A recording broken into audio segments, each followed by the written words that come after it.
For now, he's coming. The guy. Oh, he's coming. Oh, Okay, he's here. okay, So good. fast. Hi.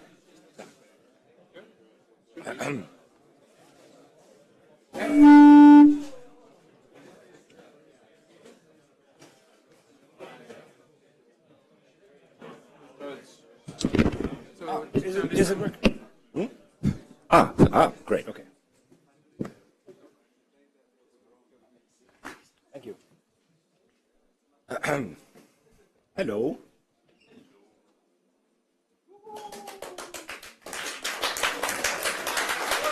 Thanks for coming and goodbye.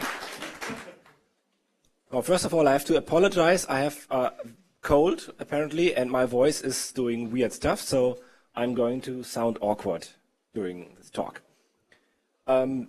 Okay, my name is Sebastian König. I have a little studio in Leipzig where I'm doing a little bit of VFX, a little bit of Blender stuff as a freelancer. So I'm using Blender professionally. So I'm a professional. Maybe, who of you used the tracking tool in Blender already? Okay, who didn't? Who has no idea how to use it? Okay. Well, you're out of luck because even though this is a workshop, I'm not going to work that much, and I'm not going to explain a lot about tracking. I'm more interested in showing a few new features and some workflow enhancements and some tools that I wrote or tried to write. Okay, so maybe first as a little introduction, VFX is usually and unfortunately not really about placing robots or spaceships in clips. It's more about removing crap from footage, like the actor had a pimple or something in the face, or the crew forgets to put the lighting equipment out of the shot, or some crap in the shot. That's very common, and that's what usually, at least in my case, what VFX is all about: removing crap from footage. It's very unexciting, and ideally you don't see it in the end. So if you're going to show off your work, then you say, "Here, that's my work," and you say, "Yeah, there's nothing in it." Exactly, that's the point. Yeah, but okay. So the thing is that for these retouching jobs, there's more or less always the same, or at least a very similar workflow. And if you're doing a lot of these things in a row, then you start to think, yeah, this could be a little bit more streamlined. Blender is nice, but it's also very crappy if you do the same thing over and over again, because Blender is so versatile and so broad that it's not optimized for specific workflows. So if you don't optimize Blender for your own workflows, then you're doing it wrong. And I was doing it wrong for a very long time. So I finally started to get a little bit into Python to be able to make Blender a little bit more streamlined for certain things. So in my studio, there's a colleague of mine. He's working on a DaVinci color grading suite, you know, the nice buttons and balls where you can do the color correction, and it's super awesome. And the software works great. It's really streamlined and optimized for workflows like color grading, drawing mask, attaching a mask to a clip, moving the clip around, doing things very efficiently and in a very nice manner. In Blender, if you want to assign a mask, for example, and then you have to go to the compositor, choose the mask, get the mask clip, then go back to the movie clip editor and do all that stuff that is really annoying. Excuse me. So part of my talk will be showing a few tools that I'm trying to work on to improve the situation. First of all, though, a little bit of the new developments in the Blender tracking tool in the movie clip editor. So I'm just going to demo a few things. For example, how you can not open a shot. Oh yeah, by clicking the right buttons, you come to this panel and you can open up footage. For example, which one? This one, for example. So the first thing is the new full screen mode in Blender, which is very nice. Thanks, Dalai. So everything's gone, and that's like really nice because you're not distracted. And then the thing is, let me go out of it again. Starting to track, you always have to do a couple of things, like prefetch it into the memory, set the number of frames and all that kind of stuff. So you're always fiddling with all these things and all these buttons, and they are all over the place. And now we have the tabs, so you have to go into the tabs and search for the stuff that you use. So this is so much nicer because you don't see anything. But thanks to the new pie menus, thanks to Sci-Fi, we can just do that and have like a very clean interface. And if you want to use a tool, then you have your pie menus, at least if you have to write them yourself currently. So the functionality is there, but it's actually quite easy to put tools into the pies so you can use it from there.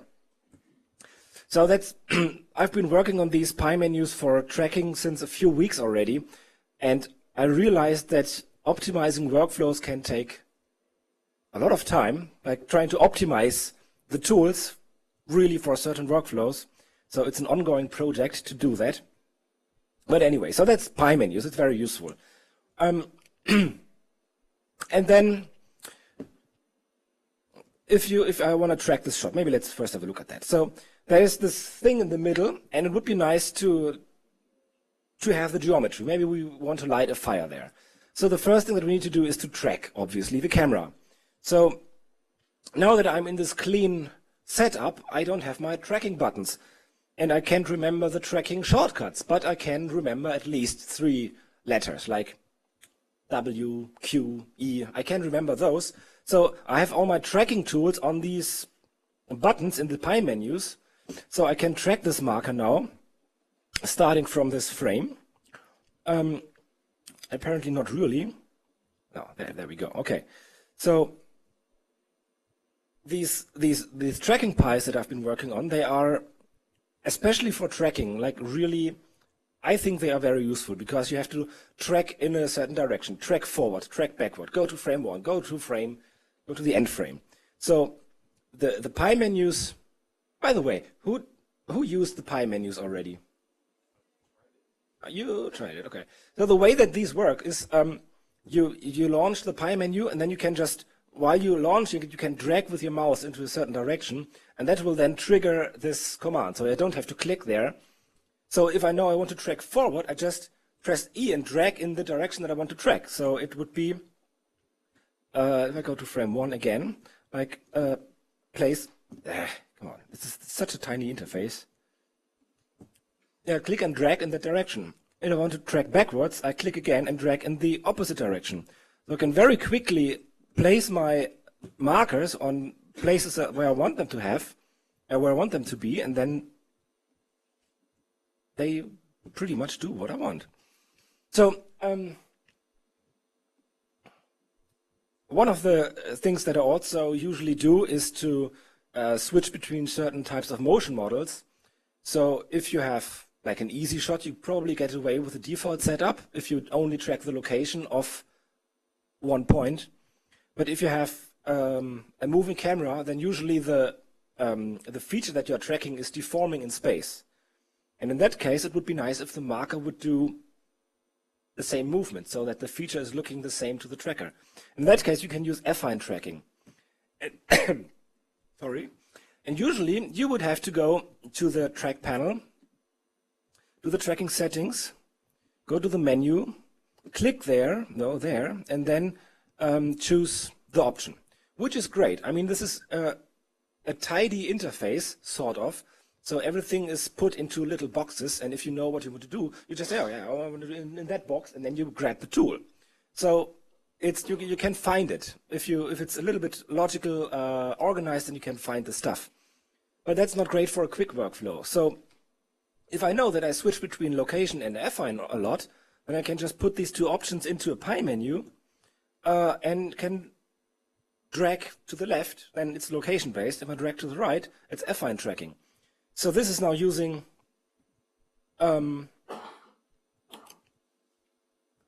if I do that, it's now using affine tracking. So I can track this forward. And here it's not so apparent, but if I track something on the floor and set it to affine, then it's going to deform with the footage. And that's going to stick much better to the floor because the feature is very precise, as you can see here. So it's looking all the same all the time because the feature is being distorted together with the footage. Okay, currently I have to do this over and over again, but it would be nice if I could say, this is my new preset. So what I can do is to launch my Pi menu and say, this setting is now the new default. So I can just drag in a certain direction, and now this will be my new preset. It's a little bit too big though. So I can now track that again, and it's using affine tracking. Another thing that is something that you commonly have to do is to clear a path of a certain track. Because looking at this one, you can see once it touches the border of this thing, it starts to slide away because there's something getting in the way, and this is not what you need. So I can either go to the frame and then go out of full screen mode, go to the track button, clear in that direction, or I launch my track Pi and drag in a certain direction, and it will clear the path from there to the end. And this is still too big. So this is very nice for a workflow, and it makes everything faster.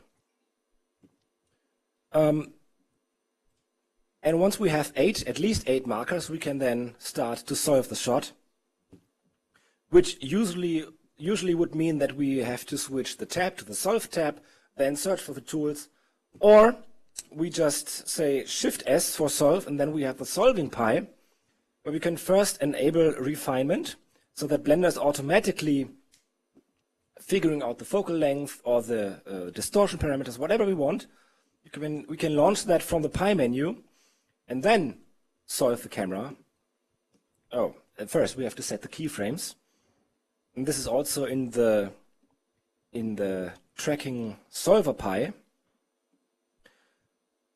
So solving the camera will give us, in this case, a solve error of 0.3, which is really nice. But in 3D view, I still can't see anything of that. So therefore, I have my reconstruction Pi. So I can first grab 3 markers on the floor, and maybe these ones, and say, set up a floor plane. Maybe track even 1 more marker here. Quickly track that. It's not taking very long. Then after that I have to solve again. And now I can say this is the origin, this is the y-axis, and now I'm going to set up my tracking scene. And if I now look through the camera, like everything's there. So, and if you want to do this very quickly, you can do this in a minute or so. And I can even render that and have a working composite because of the way the setup tracking scene works, because it's setting up an entire node setup for me. Okay, so that went well, sort of. Now I could modify this even more so that the geometry also fits a little bit better to the scene.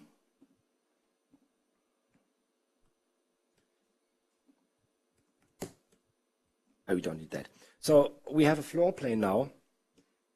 And the next thing that would be nice to have is a model that looks similar to this geometry.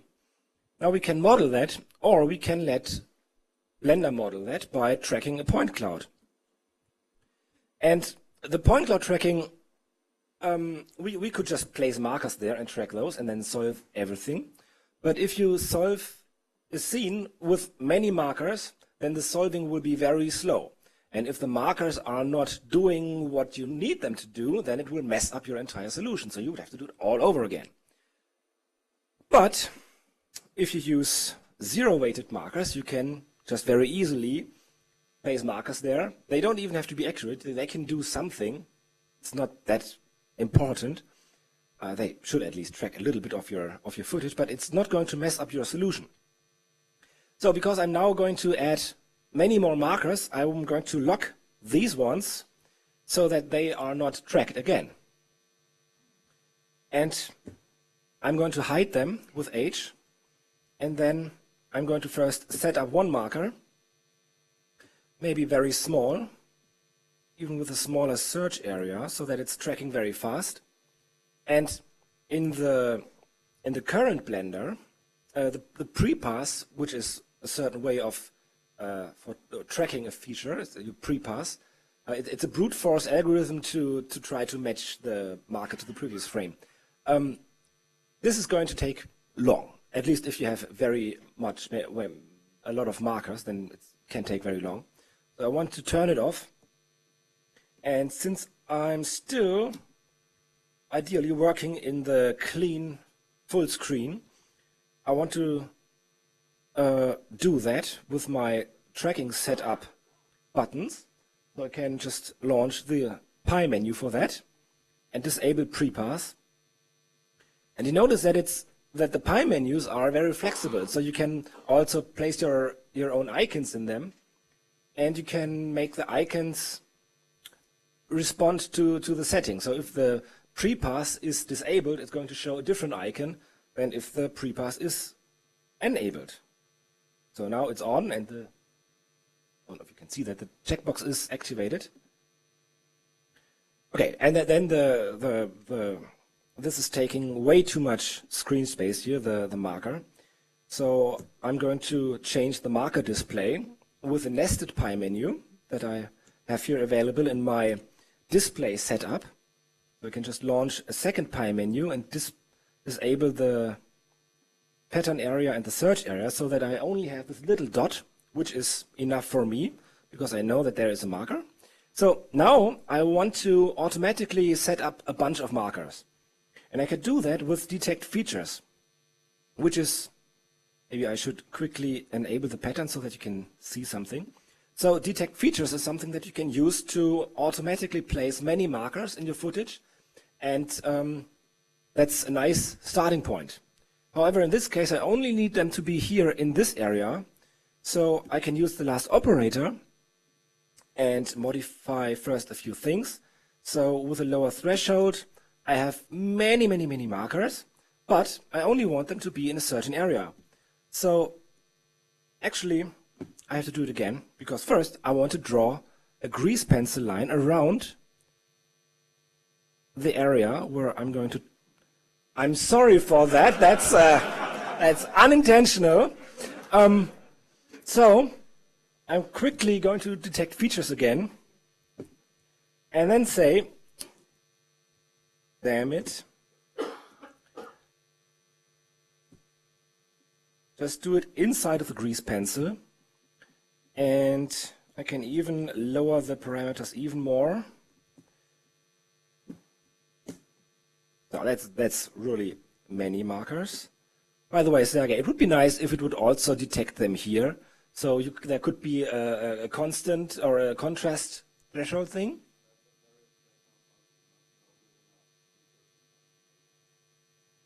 Yeah, okay. So I'm going to add them myself. So I'm going to add all these features because I want to have a point cloud there. Okay, so that's... Yeah, go ahead. The thing is, I forgot something. Because all these markers, they still have a weight of 1. And we don't have an operator to copy the settings from the active marker to the other markers. We only have a setting to copy the settings from the active marker to the preset. Well, we do. If you know Python, then you can do everything you want. So I scripted my own operator to copy the track settings from the active track to all the selected tracks. Of course, I still have to set the weight. So if I do that, then all of them have now a weight of 0. So I can track them, which is going to take a while because there are quite a few, and it's not working.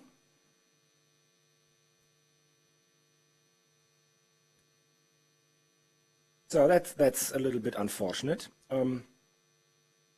It can be because Blender sometimes sucks with movie files. Sometimes it can help to just reload your clip and reload it into the RAM. And sometimes it's doing it better, but not in this case. Yeah, see? Yeah, it should do it automatically. Anyway, it's quite slow. So, oh, and they all use the prepass. Sorry. So I turn this off and copy the settings and track again. And now it's faster. Okay, that's going to take a little bit, not too much.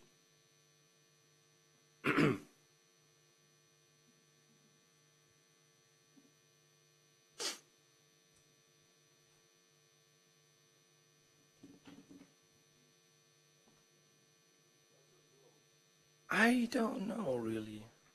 It's weird, right? It's really, really strange. Ah, it's because it's master. Master is just slow. There's no magic inside this. Okay, maybe this is already enough.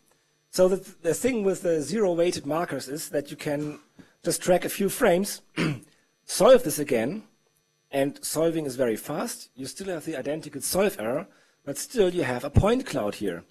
And you can use this point cloud by reconstructing a mesh from the markers.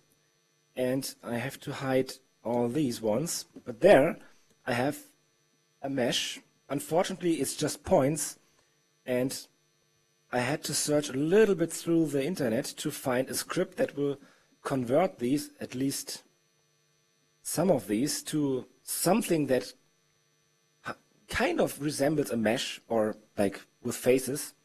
So first I have to rename this. Yeah, that's crappy. Yeah, I could drop a plane from above and then project to vertex, but it's not really working great. I'm going to try this.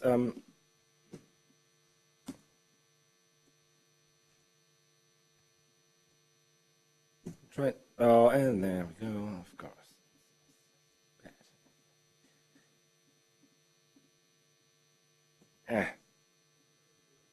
I have no idea. Something. That's the, yeah. Oh, thank you. Okay. Yeah, it's not working. That's the demo effect. At least it's easy to blame the demo effect for it. Yeah, it's not working. I'm sorry, I can't demo it. So imagine you have a mesh there. Oh, you have a tiny mesh. Maybe we can do it like this. Just.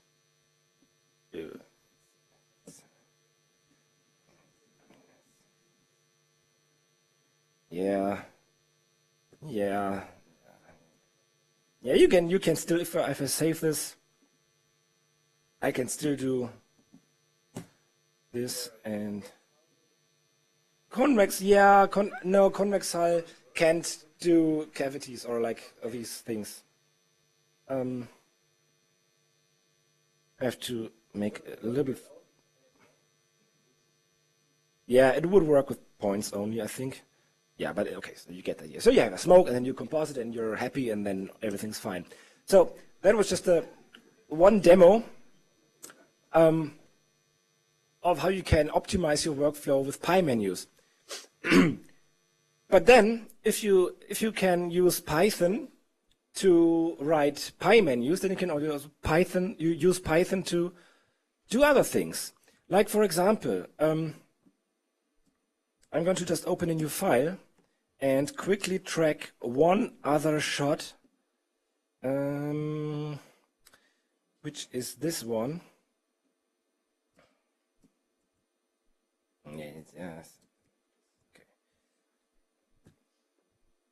So a very common problem with the feature detection is that not only does it hang for some reason,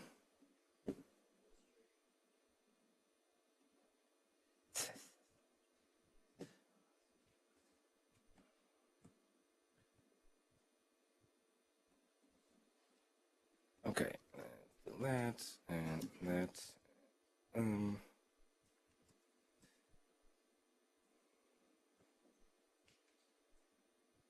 Okay, try again. Feature detection, okay, there we go. So tracking many features will inevitably result to jumping markers. You see that here and somewhere else, and that is very bad because jumping markers will destroy your camera solution. And then, I mean, you can clean this up by hand, like going through all these things. But then I thought, yeah, if I can see the spikes, then probably some math can also see spikes. And I really suck at math. I'm really like dumb as bread when it comes to math. But yeah, like just comparing two frames and then building an average between some values, that's something that I still managed. So there's one tool that I wrote also for the tracking pies, is that you can just filter the tracks and erase the bad tracks, and then you're left with only clean curves. So you can quickly set up a camera solution with a solve error of 0.2 and set up a tracking scene, and then you're basically done. At least if you orient it, maybe. Okay, so that's like you can have a camera track in 20 seconds with composite.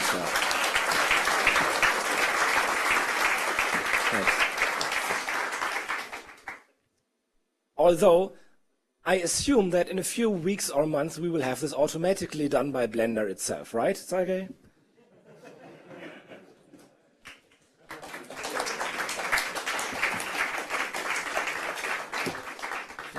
Okay. In the beginning I was talking about that VFX means that you have to do retouching a lot. So there's one more thing that I want to demo, and that is a little bit optimized retouching workflow. So let's say you have a shot with some people in it that you want to get rid of, at least some of them. No, it's crashing. Ah, no. 50, okay. Okay, so the lady with pink with a turquoise shirt can stay in the shot, but the other people should just go away. They don't fit there, so you want to get rid of them. So first you need something to make your camera fit to the scene, like usually you do.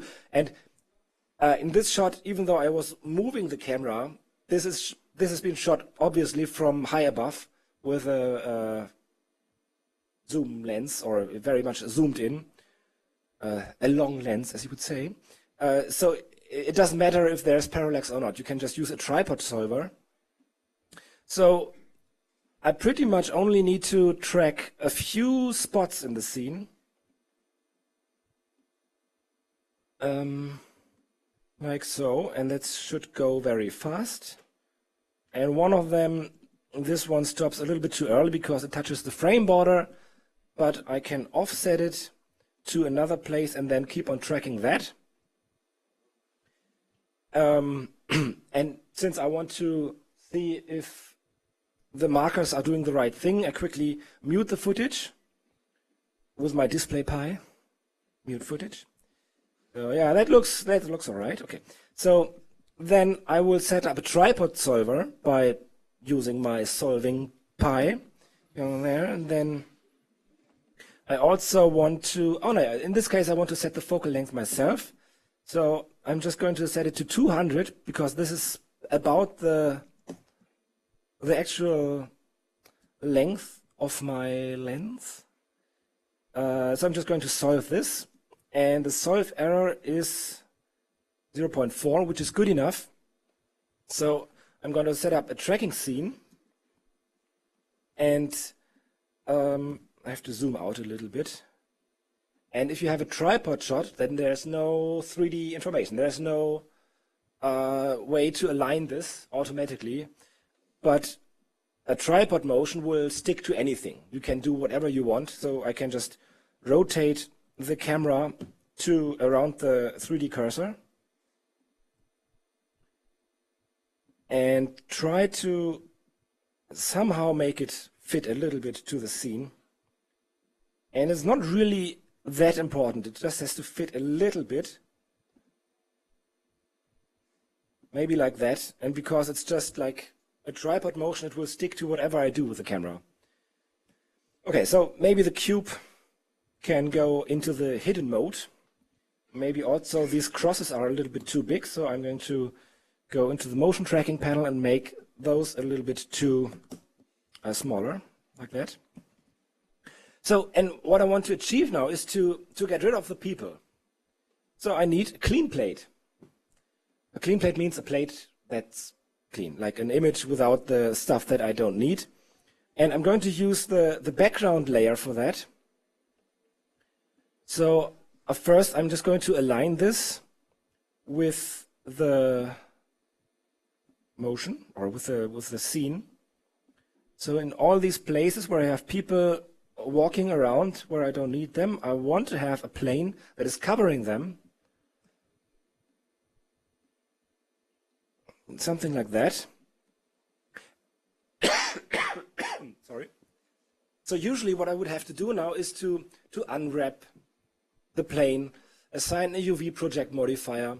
Oh, first I have to subdivide the plane. Then I have to project this, bake it, load it into new material. And if I do that 3 times in a row, I'm really pissed because it's... Why? I mean, it's pointless. So ideally, you... it's not a pie menu, but it's in this case, it's a button. So first, I'm just going to project this onto a plane. And after that, I want to get rid of the people. So I'm going into texture paint mode. Oops. And can then just paint them away.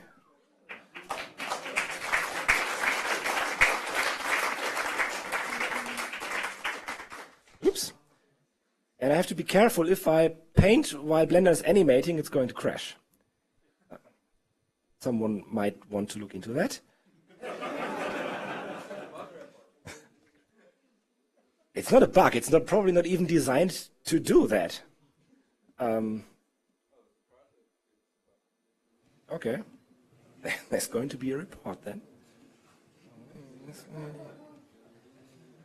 Like that.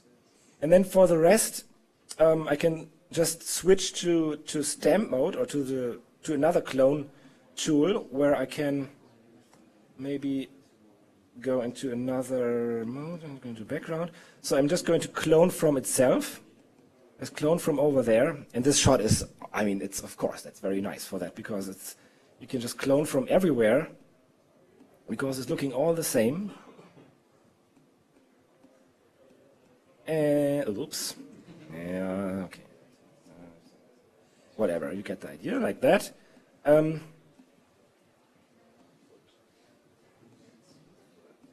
Yeah, something like that. And then,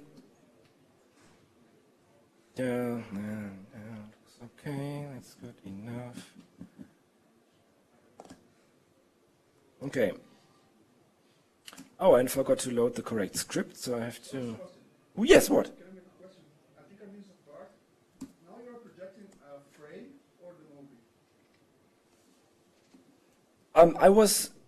movie? I was projecting the movie, and then I switched to clone from self. There's the button clone from image, and the image is the footage that is running in the background. The footage. All right. Yeah. That's it. Thank you. And by the way, this is on my first DVD. Oh no, actually it was on Tears of Steel DVD. I was talking about how bad it is because you have to, if you have the background images set to movie clip and you want to paint in full screen mode, you can't do that because the image is not updating. Turns out, if you set the background images to image, then it is forced to update, so you always have the correct frame. What if you reported? I think I did even. It's not a bug, it's just by design. But don't, if you have an image sequence loaded somewhere as an image data block, and you play back, then of course you don't want it to update on each frame because everything would slow down. So you need something that forces an update of the image data block. So if I'm in full screen mode and have no open image with that sequence, it's not going to update. But if I set the image to background, or the background images to that image, there's a user of the image that is forcing the update. So it kind of makes sense. Oh, no. I was complaining to some of you on IRC, and you told me, no, that's design. Who was that? Maybe even Ton. I don't know. Who doesn't know about motion tracker? Anyway, it's working. It's fine. I was going to say something. Oh, yeah. Then, of course, if you want to render that, you would have to modify your node setup. And, of course, you can just do that automatically with Python, so that you can just render that, and it will do everything for you. But we are not done yet, because I said that I wanted to only mask out the people here and not this woman. So I want to mask out her with a mask that is obviously following the footage. So I can go to mask mode now and draw a mask around the area that I want to replace everything. But if I play back now, it's, well, going to slide away. So I could either parent this to just one marker, which might lead to bad results because there might be some perspective shift, maybe not in this shot because it's tripod. But what you can do is to have a plane track that is tracking any plane in your footage. And if you use a plane track, then it will deform with the motion of your tracks. So it will be actually like a plane on your plane in the footage, which I can then use to parent this mask to. So now the mask is deforming with that plane track. And I could even go to preview mode. Like so, this is the mask. And then you want to feather that a little bit. And then all you need to do is to, all you need to do is a little bit, you have to do a little bit of things. You have to have the mask in, and then you have to combine it with the alpha, which is now at this point a little bit annoying because it's not elegant. Now you have to multiply that mask like that, and you have to invert that first, like so, and then you have to set the alpha, and you have to pre-multiply. Okay, but then it's working. So then you can use the mask to do that kind of stuff. Obviously, I have to re-render now every frame to see the correct result because the texture that is masking out these people is coming from the 3D viewport. So it would be much more convenient if I could use the plane track to paint on the plane track. Right, Sergey? Let's have a plane track and make it possible to paint on the plane track because it would be amazing. How did you mention this? Paint in the clip editor? No, that's a good question. Maybe you could map it to the 3D viewport. Like have a plane track and make it automatically be a plane in the 3D view. Yeah, it's possible. See? Thank you. Okay. Good. Okay, but the thing is that for these kind of shots, you also want to have some color correction, usually. So in that case, you would have to have like RGB curves and a quick re-render. So to correct something here, and often you only want to have these color corrections only in a certain spot of your footage. So you need a mask again. Well, I made it easy to just press Ctrl M to add a mask to the node, and then I can double-click that mask node, and I'm already in the new mask data block, where I can now draw a mask around the area that I want to highlight with a nice feather, and you would see the result immediately. You could also invert the influence, you notice that currently I have to always switch between the mask editor and the compositor, which also is annoying. But if I, in the mask mode, switch with my masking pies to the image editor, then I can see the result here in like here. Like, because this is now the viewer node, and the image editor has masking. So I can edit the mask right there with my effect in the image editor node. And that's basically it for this workflow. I think the whole point of this was to try to encourage you to learn Python. Basically, that's the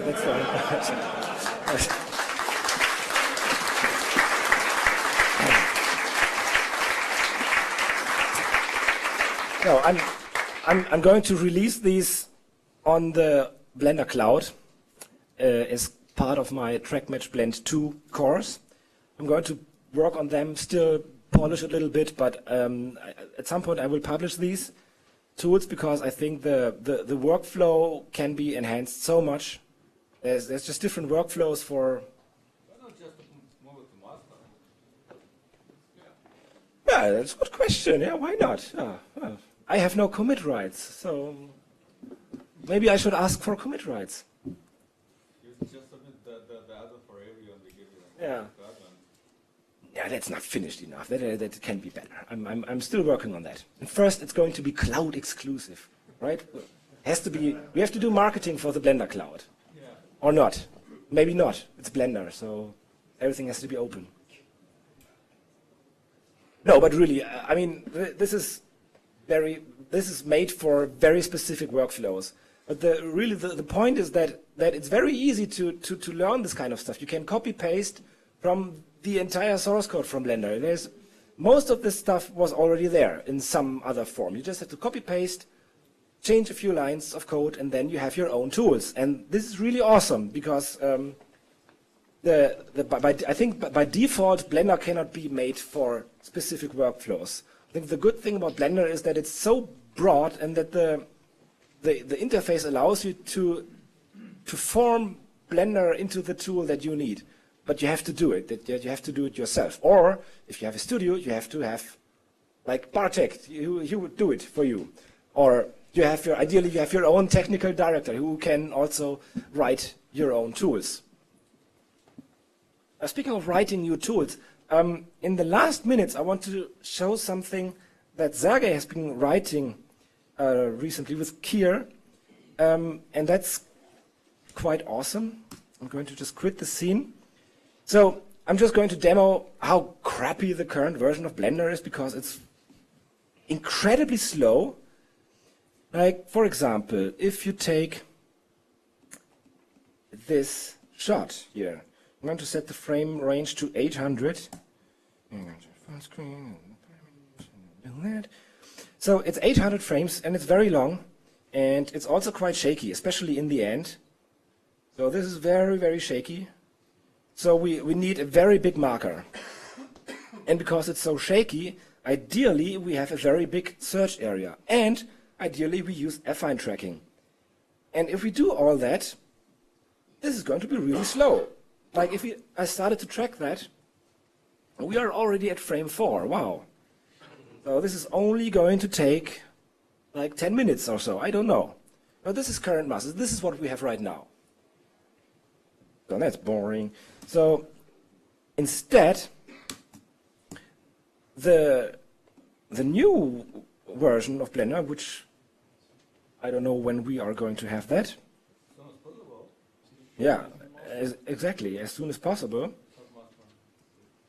So again, I would set this to 800 frames and prefetch it into the RAM and set up a marker that is incredibly big, like really large, maybe not so large.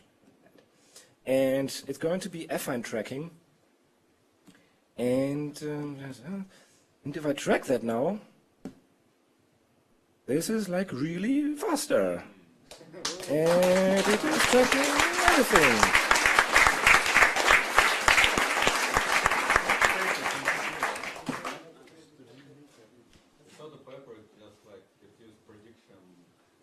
So Blender is using predictive tracking.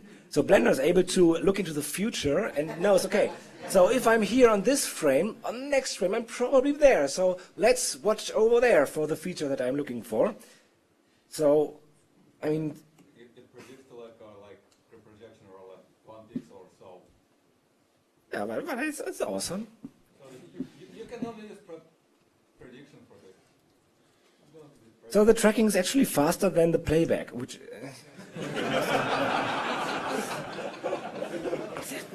Look at that! So, thank you. And I think the time is over, so thank you.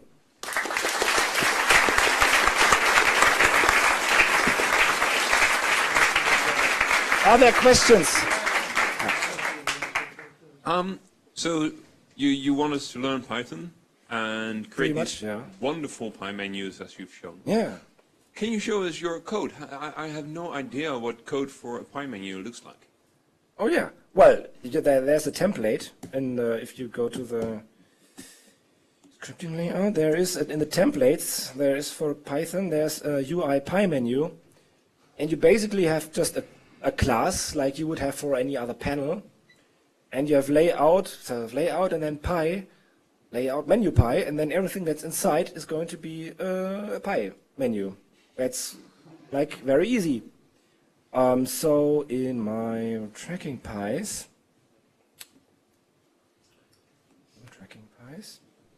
well, I have some of my own functions there. That's the special tools, kind of.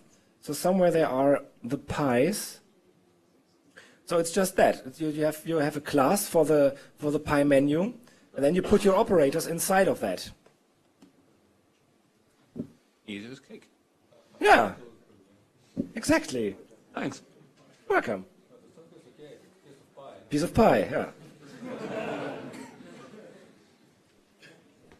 Another question?